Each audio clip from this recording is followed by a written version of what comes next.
My girlfriend and her guy best friend had cooked up a scheme, tricking me into meeting them at the county clerk's office. They wanted to see me get rejected and humiliated in public. Her buddy was even live streaming, ready to capture my pathetic downfall. Jess had looked down at me, a cruel smile playing on her lips. You're not good enough for me. This was just a joke. I didn't acknowledge them. I just walked straight inside. When I came out, clutching the war marriage certificate, Jess's smile froze. She stared at the red booklet in my hand, a frantic edge to her voice. You actually went through with it? With who? The June sun beat down, hot enough to melt the asphalt. I stood in front of the county clerk's office, feeling like every drop of blood in my body was evaporating under the scorching rays. Jessica Miller, my girlfriend of 3 years, was linked arm in arm with her so-called guy best friend, Chad Peterson. On her face was a meticulously rehearsed smile, a blend of pity and mockery. Ethan, you didn't actually think I'd marry you, did you? Her voice was low, but it sliced into my heart like a poisoned dagger. Look at you. Do you even have $500 to your name? My man can't be some broke loser like you. Beside her, Chad, that slick, rich trust fund kid, held up his phone. The camera was pointed squarely at me. The rapid-fire comments scrolling across his screen were crystal clear. LOL, streamer's a legend, best circus act of the year. This guy's face is priceless. What a chump. Peasant trying to snag a princess, serves him right. Chad's grin widened. He leaned closer to the camera, mouthing in an exaggerated way. See that, fam? This is reality. No money, and even breathing is a mistake. Jess reveled in the attention. She tilted her chin, like a proud peacock delivering its final judgment. You're not good enough for me, Ethan. This was just a prank. Chad and I were the perfect match. I stared at them, at the face I'd kissed countless times, now etched with a cold, unfamiliar cruelty. 3 years of my life, reduced to a meticulously planned joke. I could even remember how, just last night, she'd looked at me with such excitement, telling me she had a surprise planned, insisting I bring my ID and meet her here today. This was the surprise. A public humiliation, trampling my dignity into dust in front of hundreds of thousands of live viewers. I said nothing. A scorching lava churned in my chest, threatening to incinerate me. I just fixed Jess with a long, hard stare. Then, as their shocked expressions settled, I turned and walked, step by painful step, through the doors of the county clerk's office. Behind me, Jess and Chad's unrestrained laughter echoed. He actually went in? Ha ha ha, what's he gonna do? Marry himself? Forget him. Let him make a fool of himself.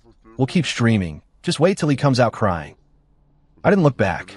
The air conditioning inside the office was blasting, and the chill seeped into my skin, but it did nothing to extinguish the fire raging within me. I didn't know what I was doing. I just instinctively refused to show them any more weakness.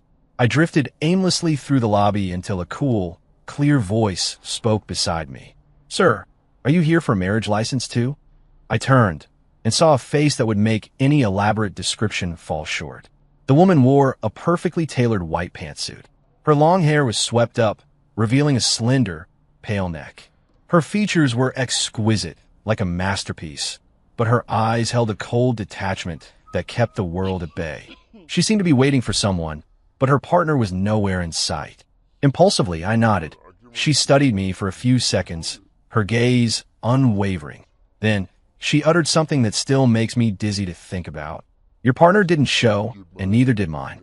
How about we make a match? I froze. I thought I was hallucinating, but she seemed utterly unconcerned by my shock. She took out a sleek designer handbag, retrieved a document, and placed it on the empty seat beside her. My name is Serafina Vance. I need a marriage, and you, it seems, do too. There was no hint of a joke in her voice, just a businesslike calm. I looked at her, then thought of those disgusting faces outside. A potent surge of emotion, a mix of vengeful anger and reckless abandon, crashed over me. Okay, I heard myself say, my voice raspy and unrecognizable. The next steps were blur. Photos, forms, vows. When the clerk handed us 2 hot-stamped red booklets, I was still in a daze. Had I really just gotten married? To a stranger I'd known for less than 10 minutes? Serafina seemed to read my mind. She handed me one of the booklets, her tone as flat as ever. Mr. Hayes, It's been a pleasure doing business with you. I gripped the warm booklet, feeling its immense weight. When I walked out of the county clerk's office, the sun was still blinding, but my world had irrevocably shifted. Jess and Chad were still there, their mocking smiles lingering. The moment they saw the glaring red booklet in my hand, those smiles shattered, replaced by pure, unadulterated shock. Chad's phone camera jolted violently. The live stream chat, previously filled with haha, exploded into a dense flurry of WTF? What just happened? What's he holding? A marriage certificate? Fake news? Photoshop? Streamer? Zoom in. Quick. Jess's face went white. She stared, wide-eyed, at the red booklet in my hand, her voice a sharp shriek that seemed to tear through the air. Ethan, you actually did it. With who? Her tone was laced with disbelief and a hint of panic she hadn't yet recognized. I didn't answer her. I just swept a disdainful gaze over them, as if they were two frantic clowns. Slowly, I unfolded a corner of the marriage certificate. The blurry red seal and photo were vaguely visible in the sunlight. I deliberately kept her from seeing my new wife's face. I wanted her to guess, to go crazy. Just then, a sleek, understated black luxury sedan glided silently to a stop in front of me. The emblem, though unfamiliar, screamed expensive. The window rolled down, revealing Serafina's cool, beautiful face. She didn't even spare Jess or Chad a glance, as if they were insignificant specks of dust. Her gaze fixed on me, her voice calm, but with an undeniable authority. Mister, Hayes, it's time to go. She gave a slight nod, gesturing for me to get in. Throughout the entire interaction, she completely ignored the two people frozen in shock beside me. Jess stared blankly at me, watching as I walked towards the luxury car, whose make she couldn't even identify. Her carefully orchestrated humiliation had, in this moment, spiraled completely out of control, becoming a resounding slap across her own face.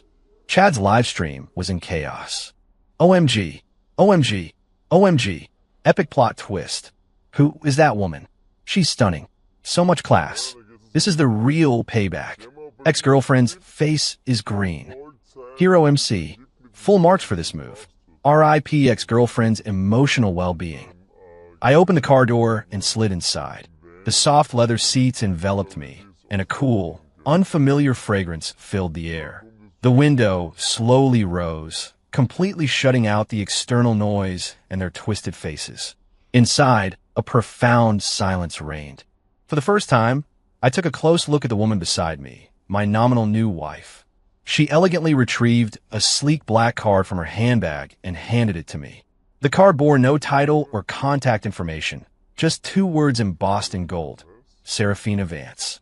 My world, in that moment, was irrevocably turned upside down by those two words. The car smoothly pulled away from the county clerk's office, leaving the absurd drama far behind. I could still see Jess and Chad, like frozen statues, in the rearview mirror. The cool air in the car gradually brought my anger-fueled mind back down to earth. This is our marriage agreement. Please review it, Mr. Hayes.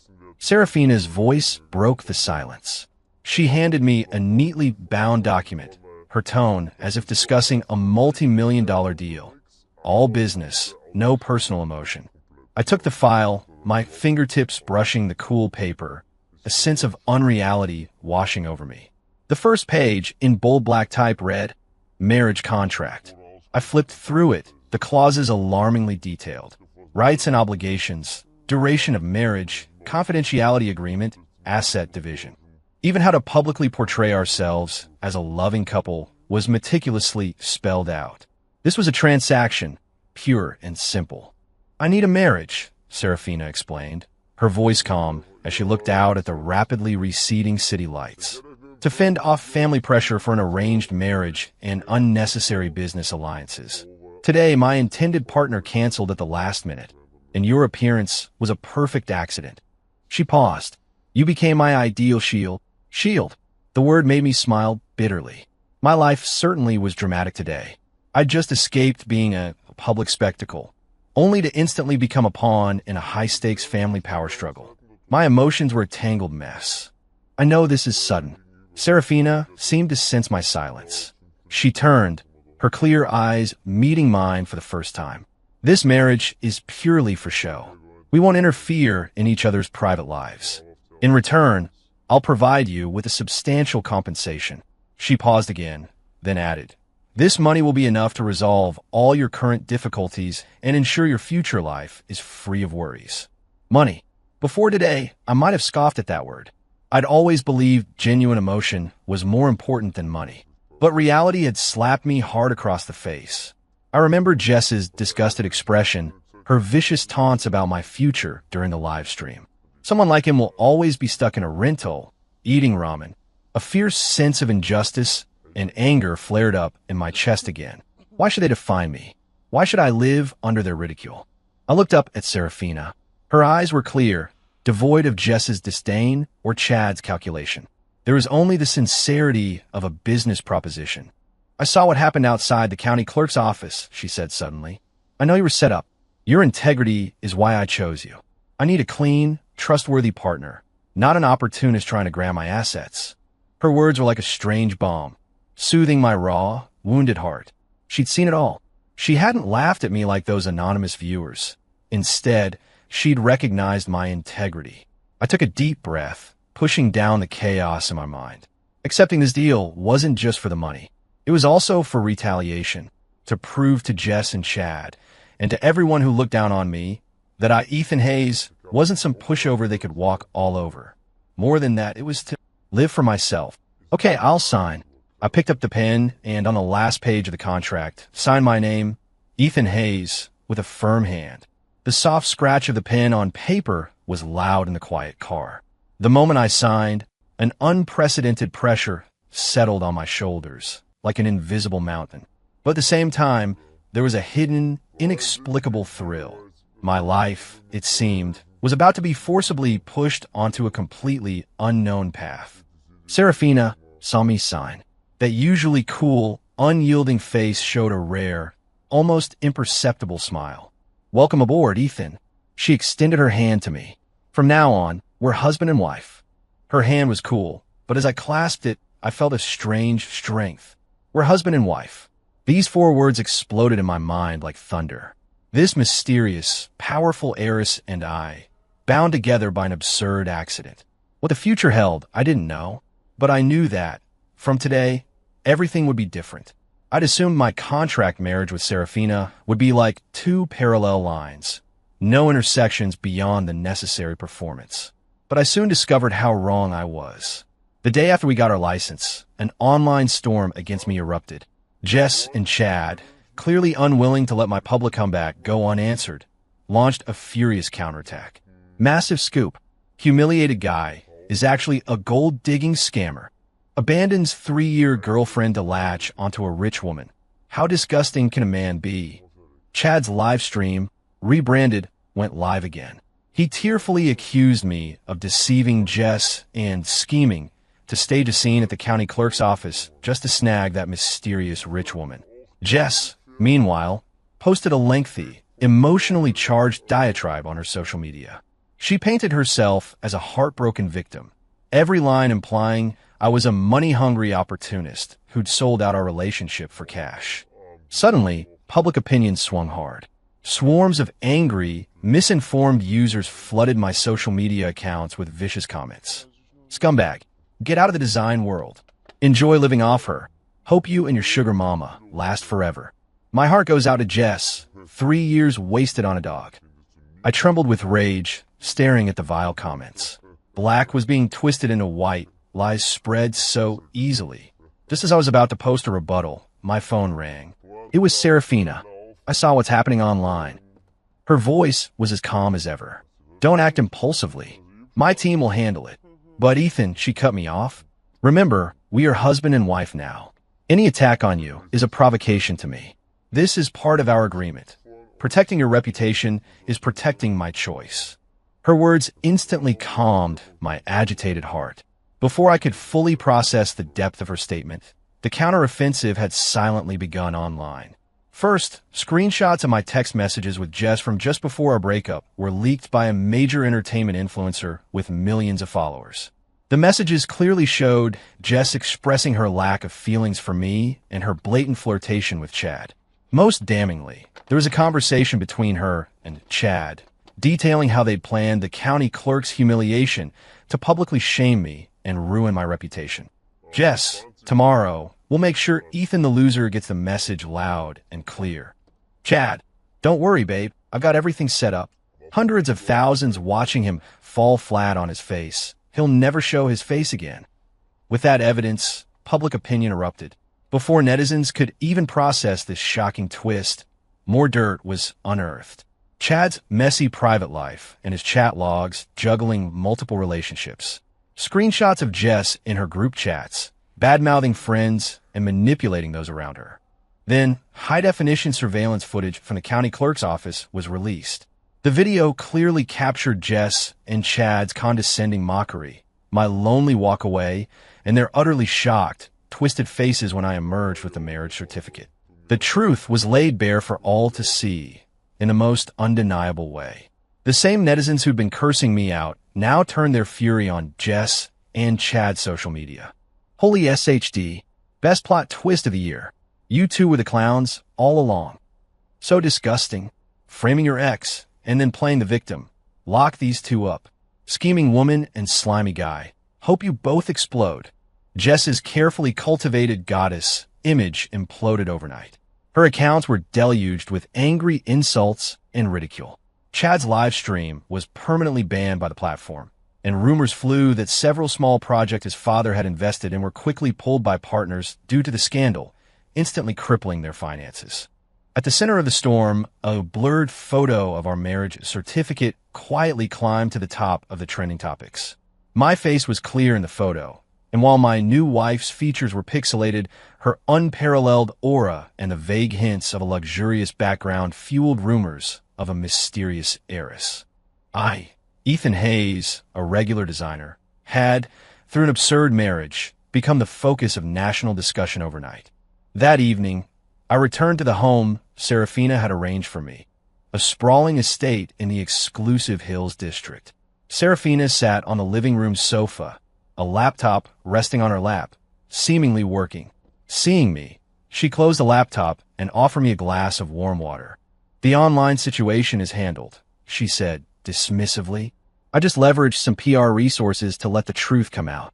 I looked at her, a complex mix of emotions stirring within me. Was this what it felt like to have power and influence?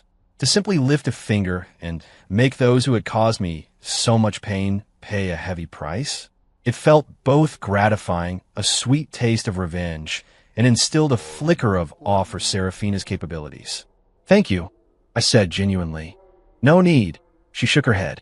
It's part of our agreement. My protection for you. She always brought up agreement, as if constantly reminding me that ours was merely a transaction. But I could almost glimpse, in her cool eyes, a hint of something else. Concern? Perhaps it was just my imagination. The media storm is still brewing, and many outlets will want to interview us, she said, standing up to go upstairs. Be prepared. From now on, our lives won't be quiet anymore. I watched her walk away, her figure slender yet strong. I knew she was right. Our shotgun marriage was like a giant stone thrown into a calm lake, stirring up a tidal wave. And I, as the unwitting protagonist, had been forced onto the stage with no way to step back. I officially moved into Serafina's estate. Everything here far exceeded anything I could have imagined in my previous 2 decades of life. Beyond the massive floor-to-ceiling windows lay a meticulously manicured private garden.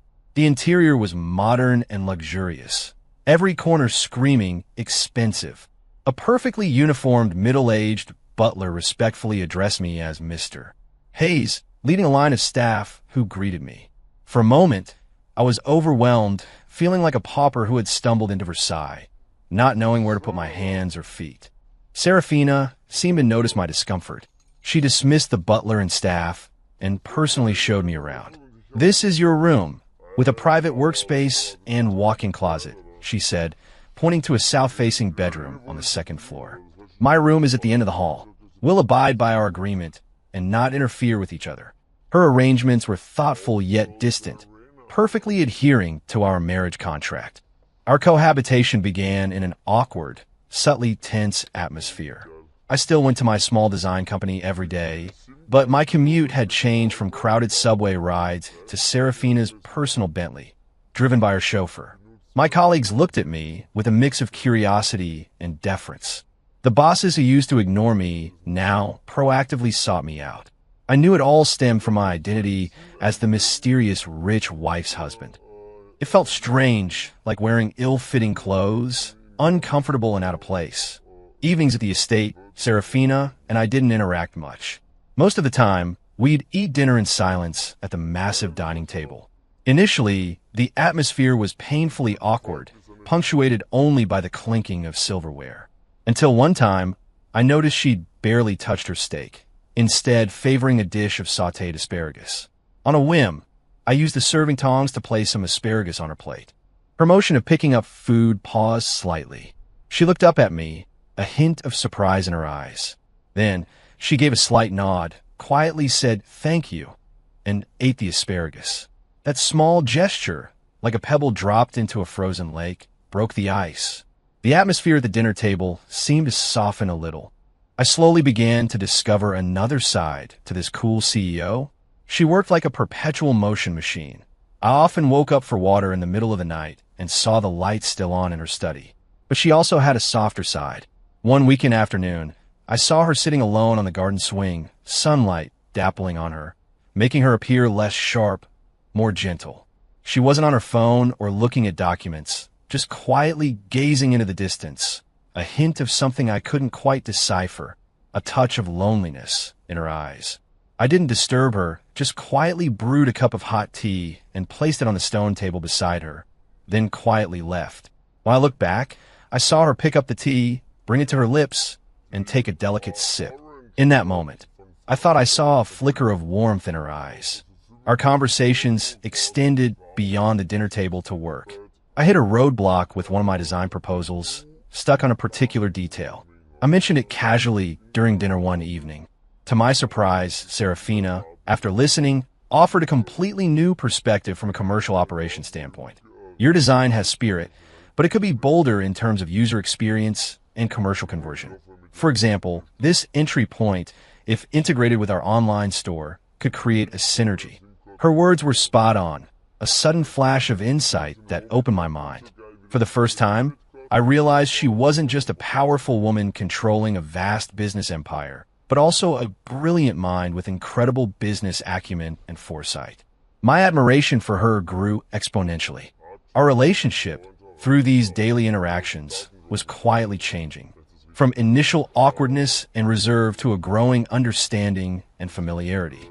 One evening, my phone suddenly rang. It was an unfamiliar number. I answered, and Jess's shrill voice came through. "Ethan, you're so proud now, aren't you? Found a rich woman and forgot who you are? Let me tell you, don't think this is over." Her voice was full of jealousy and resentment, still trying to leverage our past relationship to threaten me. I didn't even bother to say another word, just coldly hung up. As I ended the call, Serafina came downstairs. She seemed to have heard something, her eyes lingering on my face for a few seconds. She asked nothing, but the next day I noticed the estate security system had been upgraded again.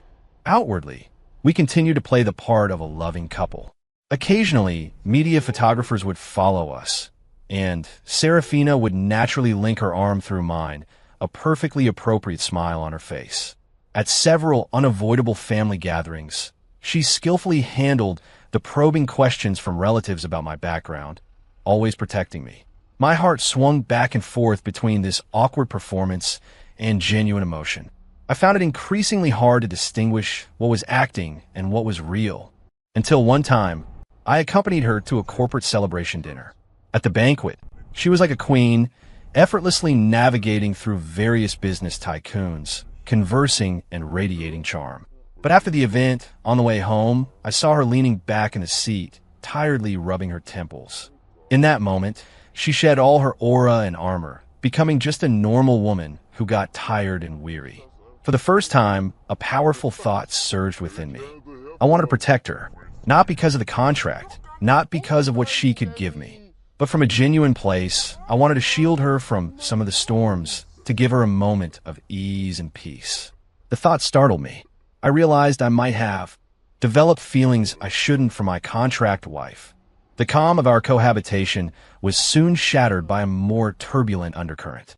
One weekend afternoon, Serafina's uncle, Arthur Vance, arrived unannounced. Arthur, around 50, wore a meticulously tailored suit. His eyes were sharp and shrewd, scrutinizing people with undisguised judgment and arrogance. "So this is Mr. Hayes, I presume? Heard a lot about you." He shook my hand with a thin, humorless smile, his grip firm, clearly meant as a power play. "Sarah's taste is getting harder and harder to understand. So many suitable young men from prominent families, and she picks, well, a designer." The disdain in his voice was palpable, crushing my dignity with quiet force. "Uncle, please." Serafina's voice cut in, perfectly timed. She came downstairs, naturally taking my arm.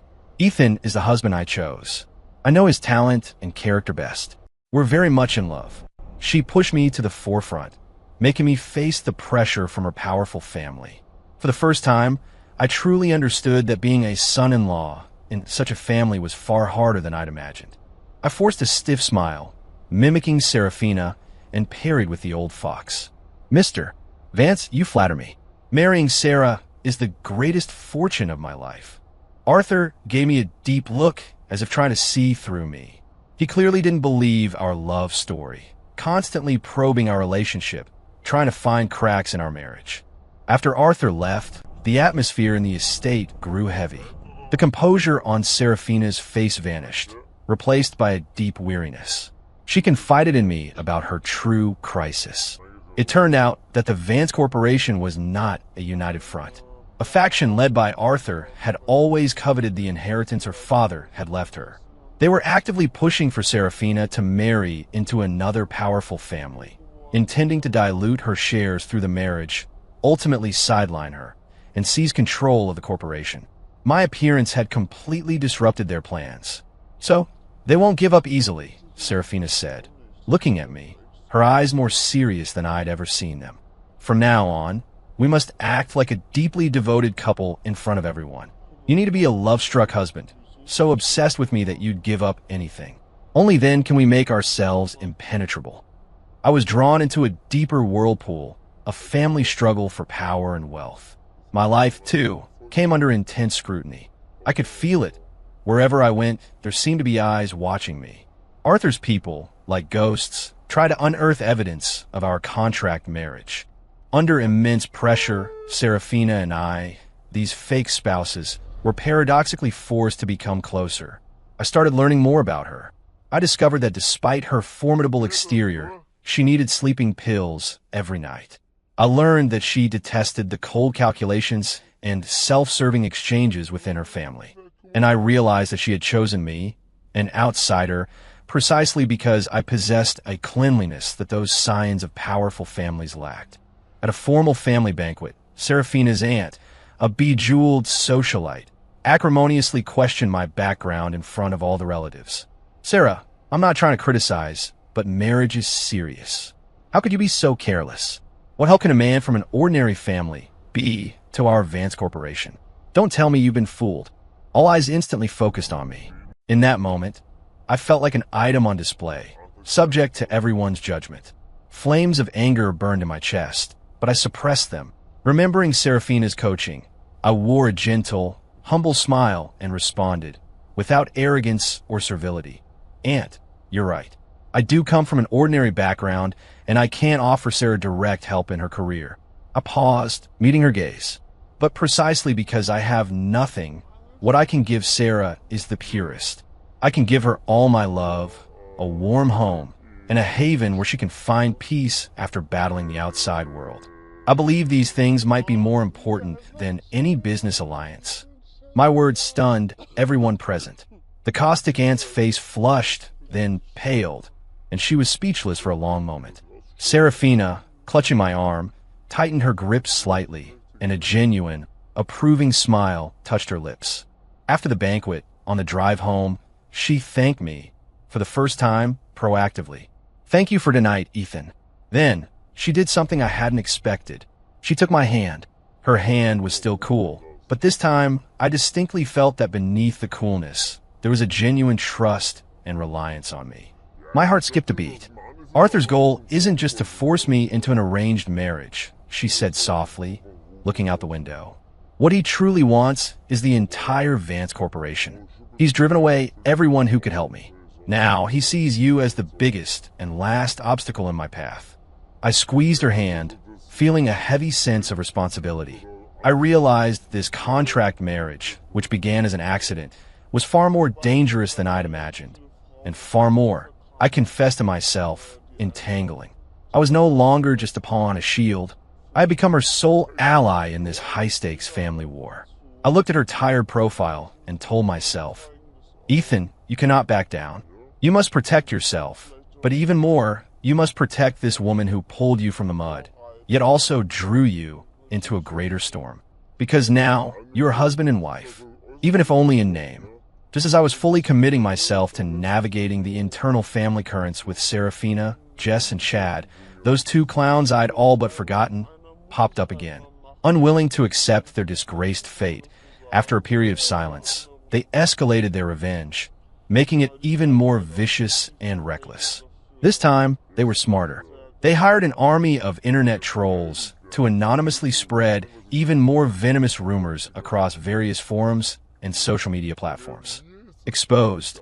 Ethan Hayes, the social climber who married into wealth, rumored to have domestic abuse tendencies. Former girlfriend reveals Ethan repeatedly assaulted her and manipulated his rich wife with sympathy to get married. The so-called mysterious heiress is just a pathetic reject from her family, looking for a puppet husband to save face. Chad even set up an anonymous overseas live streaming account, broadcasting daily, filled with abhorrent slander and personal attacks against Serafina and me. He specifically targeted Serafina, savagely questioning her business capabilities, implying that Vance Corporation was on the verge of collapse under her leadership, and even fabricating lewd rumors about her having special fetishes. These remarks were like maggots in a sewer, unseemly, yet utterly disgusting. I was so furious I wanted to rush over and rip Chad's mouth off. Serafina, however, was much calmer. She looked at the filthy words without a ripple of emotion, merely instructing her PR team, gather all the evidence. Also, trace the server address of that anonymous live streaming platform and its financial backers. Then, she turned to me, a cold, sharp curve to her lips. They like to put on a show, then we'll give them a grand one. Days later, a highly anticipated charity gala became our stage for retaliation. On the night of the gala, Serafina deliberately wore a gown I had designed for her. It was an off-white, floor-length dress, simple yet exquisitely crafted, perfectly accentuating her cool and noble demeanor. As she walked onto the red carpet with me, the flashing lights of countless cameras immediately converged on us. Ms. Vance, is this the rumored Mr. Hayes beside you? Ms. Vance, what brand is that stunning gown you're wearing? It's breathtaking. Serafina paused, facing the myriad cameras, a serene smile on her face. This is my husband, Ethan Hayes. She paused, then turned her gaze to me, her eyes filled with love and pride. As for this gown, it's not a couture piece from any brand, but a creation by my husband. He is a truly gifted designer. Her words, broadcast live, spread across the internet. My identity as a designer and my talent were, for the first time, affirmed on such a grand stage, with the most authoritative stamp of approval. In that moment, standing beside her, I felt utterly empowered. Midway through the gala, Jess and Chad, just as we had anticipated, unexpectedly appeared. They'd somehow managed to sneak in and, like two rabid dogs, charged towards us, attempting to create chaos. Ethan, you ungrateful snake! Jess shrieked, pointing at me, tears streaming down her face. Are you really wearing her expensive clothes and forgetting the days when you lived off me? Chad, meanwhile, fanned the flames. Everyone look, this is the man who cheated Miss Vance. He's a complete fraud. The room erupted in whispers. All the guests and media personnel looked on, their gazes inquisitive and curious, darting between the four of us. However, facing their accusations, I showed no signs of panic. Serafina didn't even bother to lift an eyelid, simply elegantly sipping her red wine. I looked at the two crazed individuals before me, then pulled out my phone from my pocket. I hit play. A clear recording, amplified through the venue sound system via a Bluetooth connection, echoed through the entire ballroom. It was Jess and Chad's conversation. The complete, unreleased dialogue from when they were plotting how to humiliate me. Chad, babe, are you really breaking up with that broke loser, Ethan? Jess, what else? How else will I ever get an Hermes bag? When are you getting me that Porsche you promised? Chad, as long as you play your part in the show tomorrow, let Ethan lose face in front of the whole internet. Forget a Porsche. I'll buy you anything you want. Jess, it's a deal. I'm sick of his self-righteous act anyway. Just a lousy designer, thinking he's hot stuff. The recording also included an even more chilling segment. Chad, oh, by the way, that design draft he submitted for the competition, did you get it? Jess, yeah, it's on his computer. I already sent it to you. You sure you can tweak into your own work and win an award? Chad, don't worry. I'll have someone make a few minor changes. Nobody will be the wiser. A small-timer like him with no connections. What's he gonna do even if he finds out? When the recording finished, the entire ballroom fell into a deathly silence. Everyone stared at Jess and Chad, whose faces had gone deathly pale, with shocked and contemptuous looks. The evidence was undeniable. This wasn't just emotional betrayal. It involved commercial plagiarism and fraud. Security. Serafina finally set down her wine glass, her voice icy, devoid of any warmth. Two burly security guards quickly stepped forward, grabbing the now limp Jess and Chad. I'm not leaving. Ethan, you can't do this to me. Jess shrieked, still struggling. I looked at her, my eyes devoid of anger, just cold indifference. As they were dragged away, Serafina stood up and walked to the media.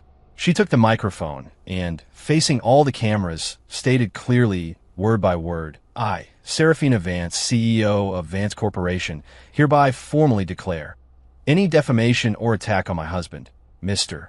Ethan Hayes, or on Vance Corporation, will be met with full legal action. She paused, then added, as for those two individuals you just witnessed, I believe the law will provide them with a just verdict. Her voice was resolute, filled with unquestionable authority. The next day, the news was everywhere. Rich heir suspected of plagiarism to steal affections, under investigation. Scheming woman conspires with lover to frame ex-boyfriend, publicly exposed, reputation in ruins. Chad and his father's company saw their stock plummet overnight due to the massive scandal, teetering on the brink of bankruptcy. Jess, too, was summoned by the police, suspected of complicity in fraud. They had painstakingly schemed to drag me into the abyss, only to dig their own graves. This online storm, initiated by me, ended in the most thorough and devastating way possible. And I, standing behind Serafina, for the first time, understood what true power felt like. Having weathered the storm of external attacks together, the invisible barrier between Serafina and me seemed to quietly melt away. We were no longer merely contract partners living under the same roof. Instead, a bond forged in shared hardship, a camaraderie, had grown between us. The atmosphere in the estate was no longer the initial awkwardness and formality. It had gained a touch of lived-in warmth. I'd remember that she didn't like strong spices like ginger or garlic, and I'd remind the chef in the kitchen. She'd remember I preferred pour-over coffee, and specially arranged for top-grade Colombian beans to be flown in. One late night, after finishing a design draft, I emerged from my study and saw her still in the living room, poring over thick financial reports. I walked over and sat beside her, not speaking. She, uncharacteristically, didn't talk about work. Instead, she began reminiscing about her childhood. She said she had few friends growing up. Her only companions were business case studies and the Vance family tree. She mentioned her father had been very strict, teaching her first and foremost not to trust anyone, especially those who smiled readily. She said she envied me, envied that I had a simple but warm family and genuine friends. That night, she spoke a lot. I listened quietly, seeing for the first time the hidden desolation and loneliness deep within this cool CEO. Beneath her rigid, distant armor lay a soft heart that yearned to be understood and cherished. From then on, I began to more actively try to enter her world. Every morning, I'd wake up half an hour before her to personally make her a simple breakfast. Perhaps just a fried egg and a glass of warm milk, but she always finished every bite. She still wasn't verbally expressive, but she would quietly bring me a warm coffee or a plate of sliced fruit when I worked late into the night. Our interactions gained a silent understanding. One time, at a company department dinner, I drank quite a bit. Under the influence of alcohol, I became a little loose-lipped. I babbled many things to Serafina over the phone as she came to pick me up. I told her how grateful I was, how she'd given me a dignified way out when I was at my lowest. I told her how much I admired her, her decisiveness in business, and how my heart ached for her pretense of strength when she was alone. I said, "Serafina, you actually have a beautiful smile. You should smile more." There was a long silence on the other end of the line, so long I thought the call had disconnected. Then I heard her say in an incredibly soft voice, with a hint of barely perceptible shyness, "Got it, drunkard. Wait where you are. Don't wander off." After that, I unconsciously started paying more attention to her preferences. I knew she loved classical music, so I went out of my way to find some rare vinyl records. I knew she had a soft spot for a niche perfume brand, so I asked a friend studying abroad to buy it for me. When I gave her these gifts, she'd always put on her usual, "you're being troublesome" cool expression, but then she would turn around and carefully place those little gifts I gave her in the most prominent spot in her study. Our relationship, like seeds quietly sprouting in spring, was slowly breaking through the soil. Family pressure still lingered. Serafina's relatives once again brought up my outsider status, demanding she clarify my relationship with Vance Corporation and prevent an outsider from interfering too much in company affairs. At a board meeting, Arthur struck again, openly mocking me as a gold digger in front of all the directors. Before I could retort, Serafina stood up, her gaze sweeping coldly across the room. "Let me reiterate. Ethan is my husband, my legally recognized partner. He is not an outsider. His talent and capabilities are evident to all. In the future, he will not only be involved in the group's affairs, he will even become the future hope of the Vance family." Her words silenced the entire conference room. She had fiercely defended me in front of everyone. In that moment, watching her resolute back, my heart pounded uncontrollably. At an important business dinner, Serafina, exhausted from days of work and a bit of wine, suffered a flare-up of her stomach condition. She forced herself to stand, her face pale, fine beads of cold sweat on her forehead. I was the first to notice her discomfort. Without a word, I guided her through the crowd to the lounge. I helped her lie down, found warm water and stomach medicine for her, and gently massaged her abdomen with my unpracticed hands. She leaned back on the sofa, eyes closed, her long eyelashes casting a silhouette in the light. She seemed to have completely let down her guard around me, her whole posture one of softness and dependence. Half asleep, half awake, I heard her whisper my name, almost inaudibly. "Ethan." The sound was a dreamlike murmur, laced with deep reliance. My heart, in that moment, was profoundly stirred. Like a burning stone dropped into a lake, it instantly created countless ripples. The bedrooms in our estate were well soundproofed. But one night, I was woken by a strange pang of unease. Walking out of my room, I passed hers and thought I heard a faint, suppressed sobbing. The sound was very light, like a kitten's whimper, intermittent, full of helplessness and vulnerability. My heart clenched. For the first time, I felt profound pain for her. I stood outside her door, hesitating for a long time, but ultimately didn't knock. I feared my presence would shatter her last pretense. I just stood silently outside, with her, until the sound gradually faded. That night, I couldn't sleep at all. Lying in bed, her cool face and that suppressed crying echoed in my mind. I finally had to admit a truth. My feelings for Serafina had completely transcended that cold contract. I was no longer content to be just her partner. I began to greedily yearn for this marriage, which began as a transaction, to become a true love story, belonging only to her and me. Just as I was immersed in the deepening emotions with Serafina, believing we could slowly turn this fake marriage into something real, a fatal crisis quietly brewed in the shadows. Arthur Vance, the man who had always seen me as a thorn in his side, finally bared his most vicious fangs. He watched as Serafina and my relationship grew deeper, and I gradually gained a foothold within Vance Corporation through my design abilities, earning the support of some board members. He felt an unprecedented threat. He began orchestrating an even more malicious and direct conspiracy. I stumbled upon this information accidentally. I leveraged my connections, asking a friend with considerable expertise in cybersecurity to monitor some abnormal network activities related to Arthur. My friend, in an encrypted dark web forum, discovered a shocking transaction record. Arthur had, through the dark web, contacted a notorious international arms trafficking group.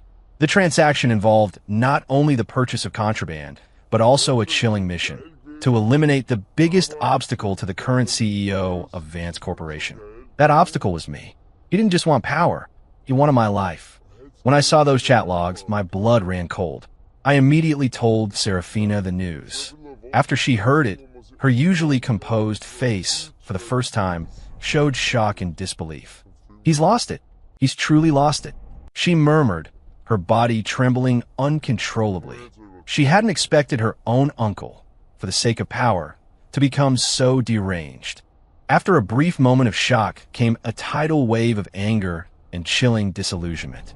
We must report this to the board and to Grandpa immediately. Serafina declared decisively. We cannot give him any more chances. We decided to leave at once for the Vance family estate to directly expose Arthur's crimes to the family patriarch, the steadfast pillar of the Vance Corporation, Grandpa Elias Vance. However, we still underestimated Arthur's madness.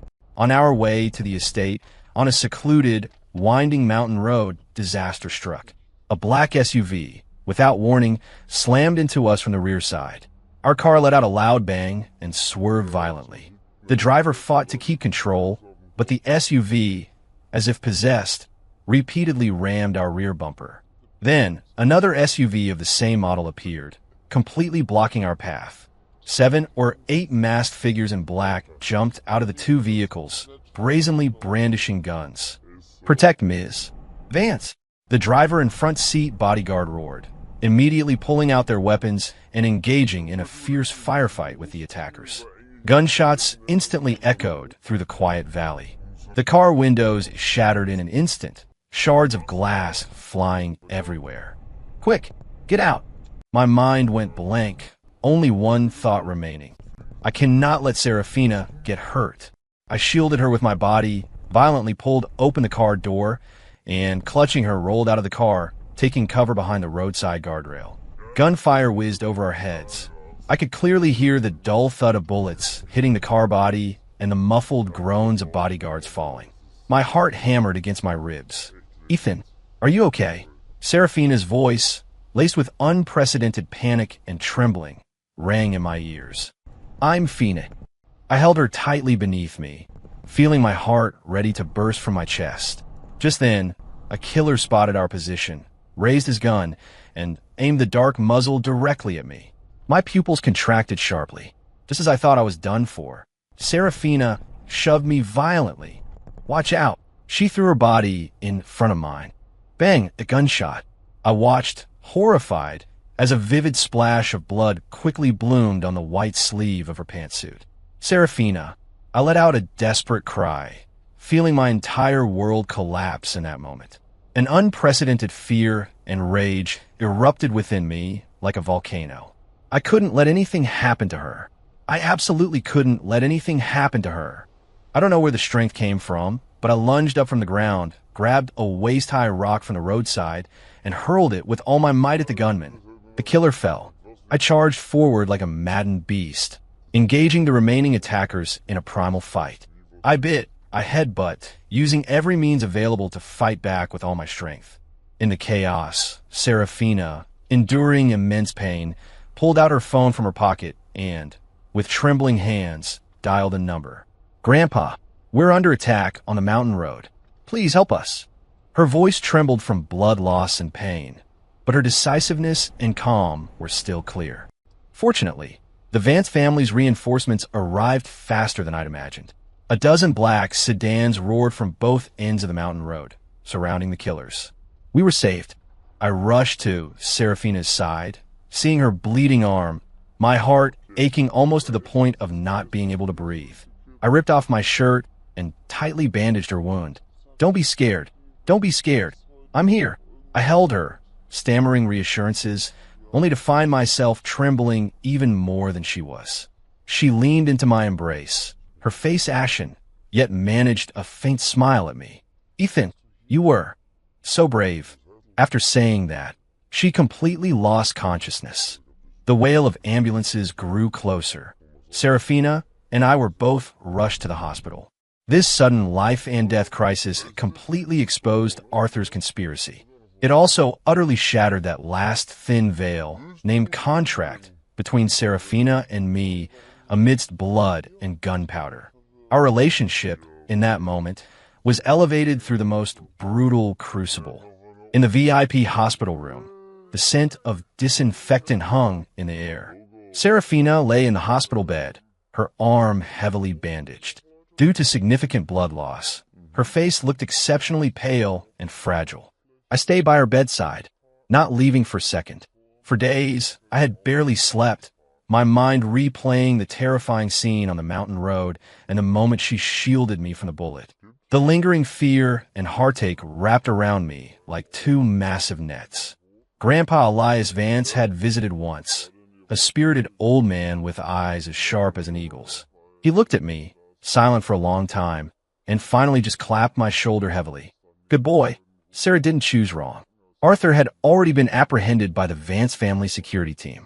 The evidence of his collusion with an international crime syndicate and hiring assassins, compiled with my friend's help, was fully submitted to the police. The strictest legal punishment awaited him, but none of that concerned me. I only cared about when the woman in the bed would wake up. Finally, on the afternoon of the third day, her eyelashes fluttered gently, then slowly she opened her eyes. "Water," she rasped a single syllable. I immediately picked up the cup, dipped a cotton swab in water, and carefully moistened her dry, cracked lips. She looked at me, and my bloodshot eyes and the stubble on my chin, a hint of tenderness in her gaze. "You haven't slept in days. I'm Fina." I held her uninjured hand, my voice choked. "How are you feeling? Does your wound still hurt?" She shook her head, then gripping my hand in return. "Ethan, I thought I'd never see you again." Her words were like a key, instantly unlocking the floodgates of my emotions. I could no longer control myself. I leaned down, burying my head in the crook of her neck, silent tears streaming down my face. I loved her. This thought, in that moment, became incredibly clear, undeniably certain. I lifted my head, looked into her eyes, and said, word by word, solemnly, "Serafina, I love you. Not because of the contract, not out of gratitude, but simply because I love you. From the moment I saw you lost in thought in the garden, from the moment you took that bullet for me. No, maybe even earlier. I love you, and I want to be your real husband, the kind that lasts a lifetime." Her eyes instantly reddened. Shimmering tears rolled down her cheeks, dripping onto the white pillow. She didn't speak, just reached out and gently caressed my cheek. Then she leaned in, gathering all her strength, and pressed a kiss to my lips, tasting of salty tears. "Me too." She looked at me, her eyes red, her voice trembling with the aftershock of survival and an undeniable, profound affection. "I love you too, Ethan." In that moment, all words became superfluous. Our contract marriage, having endured the test of life and death, had finally ascended into true love. During Serafina's recovery, our relationship rapidly deepened. We shed all pretense and barriers, like any couple deeply in love, sharing everything about ourselves.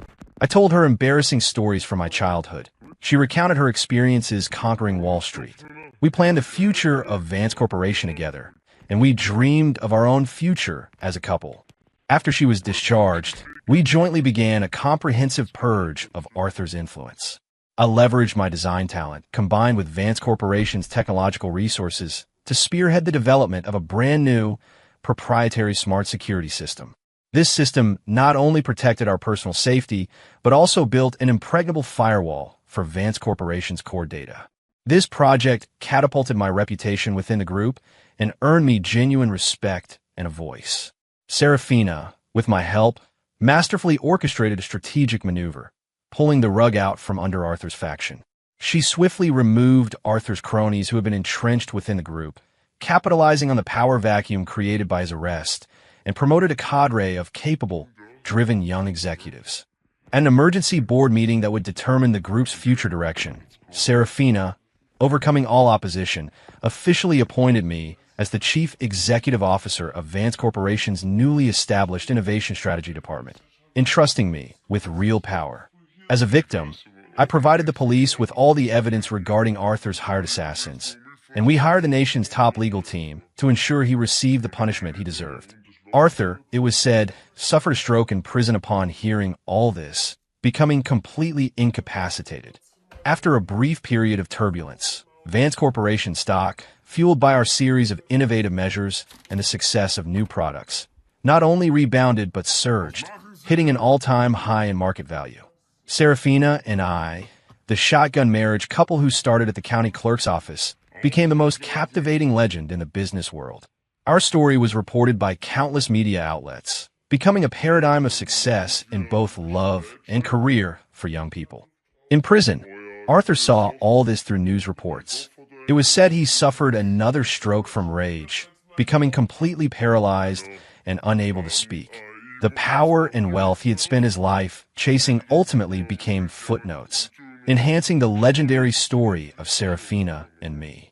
And the Vance family elders, who had initially questioned and opposed our union, now offered their full support and pride. In their eyes, I, the former poor kid, had proven with my capabilities that I was worthy of Serafina and worthy of the Vance family.